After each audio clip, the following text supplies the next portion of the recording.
Parkinson, un nouveau traitement qui donne de l'espoir. Des chercheurs japonais ont trouvé le moyen d'injecter des cellules souches dans le cerveau de 10 primates.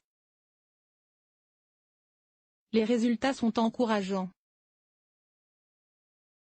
La maladie de Parkinson touche 1% des plus de 65 ans, soit entre 100 000 et 120 000 personnes en France. Chaque année, d'après les chiffres de l'Institut national de la santé et de la recherche médicale, INSERM, environ 8 000 nouveaux cas sont diagnostiqués. Compte tenu du vieillissement de la population, l'incidence de la maladie progresse. Le travail des chercheurs spécialisés dans ce domaine est donc essentiel. Les symptômes de la maladie sont provoqués par la destruction des neurones spécifiques, qui produisent la dopamine.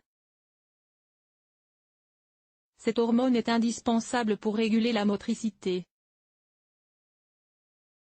C'est pourquoi les malades présentent des troubles des mouvements, ainsi qu'une rigidité musculaire. Le but des chercheurs est donc de réparer les neurones détruits. Pour y parvenir, ils creusent la piste de la thérapie cellulaire en transplantant des cellules souches fœtales. Problème, les questions éthiques concernant ce type de cellules. Les cellules accessibles mais des scientifiques de l'université de Kyoto, au Japon, semblent avoir trouvé une solution. Dans une étude publiée par la revue Nature, ils expliquent avoir greffé des cellules souches humaines à 10 singes souffrant de la maladie de Parkinson il y a environ 2 ans. Pour contourner le problème des cellules souches, ils ont reprogrammé des cellules adultes humaines en cellules souches pluripotentes IPSC pour indus de pluripotent stem cells, capables de reproduire n'importe quel type de cellules. Les cellules greffées par injection dans le cerveau des primates leur ont permis de devenir plus actifs, de se déplacer plus rapidement et plus facilement.